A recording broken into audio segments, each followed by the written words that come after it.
welcome back to another Gran Turismo 7 video, and thank you for all the support you've given the channel again this week. It really has been phenomenal.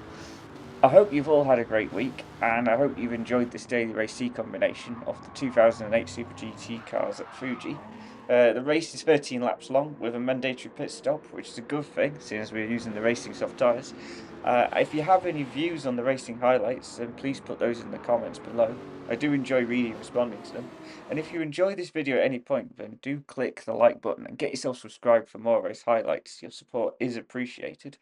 So the Lexus was the strongest car on the time trial leaderboards this week, so I jumped in and got myself a front row start.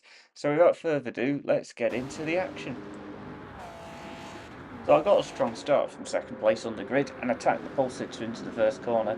Status quo is maintained, and then I've had another go going out onto this second lap here. I'm on the inside, I'm braking as late as I can, but the Nissan's going to give it a good fight around the outside. I've got the traction down, I just need to outdrag him to the next corner, but I'll need to cut across his nose.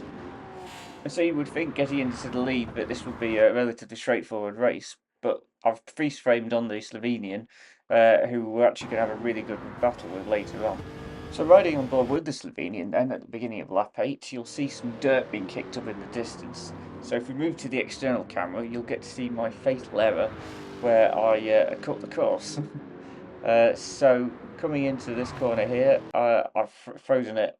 I've definitely cut that. It's not even in doubt. And with it, I got a half-second penalty as well. So knowing that I've got this half-second penalty, coming onto the final straight for this lap 8, I've come across to the right-hand side. I've taken the penalty, and the Slovenian on the left-hand side senses that I'm slowing down.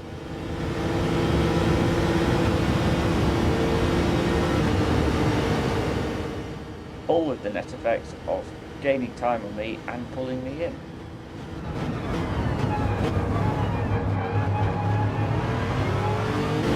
So jumping forward to the penultimate lap then, the Slovenian's really caught up to me, he's really gained time, and there's not much distance at all between us. So my main challenge is essentially the custom slipstream, which is really strong at Fuji, especially on the main start-finish straight and the run to the hairpin. So I've got a bit of a balancing act here. I really want to try and use the racing line to maximise my race time, but I also need to balance the risk of the Slovenian going for an attack. So I can cover that off by using the defensive line, which is then arguably slower, although the final sector of Fuji does lend itself to running multiple lines. But anyway, we find ourselves in P1, Slovenian's right on our tail. I'm on the right hand side trying to cover this off, and this cameraman seems totally oblivious to the fact that there's a race for the lead.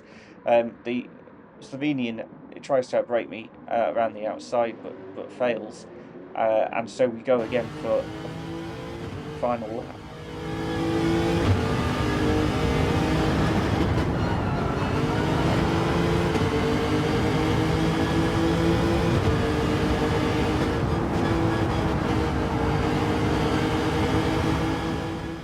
This next corner is critical. I've got to get a good exit and a good run out of this corner, which, to be fair, I do, but the Slovenian's got a good one too, and he's really putting me under pressure as we head towards this next hairpin. So I've decided I'm going to take the middle line. The Slovenian decides that he's not going to fight it on the inside, he's going to take the normal racing line, but he's all over the back of me, so I just need to start using defensive lines now. Conscious of the fact that essentially the Slovenian can essentially run faster, carry the speed round the outside, but just literally trying to cover off the inside line, make it as difficult as I can. The Slovenian's got a good run on the outside. He's going to take the nice wide line. I'm able to cover off on the exit, what would have been a good run there from the Slovenian, and it's just a slipstream race to the line, which is really unfortunate because the custom slipstream is strong. But I do have a back marker, and that seems to help me, and I get the win. Yes, if you enjoyed this video at any point, then please do click the like button and get yourself subscribed for more race highlights, because your support is appreciated. And if you have any views on the racing action, then please put those in the comments below. I do enjoy reading and responding to them, and I'll see you in the next one.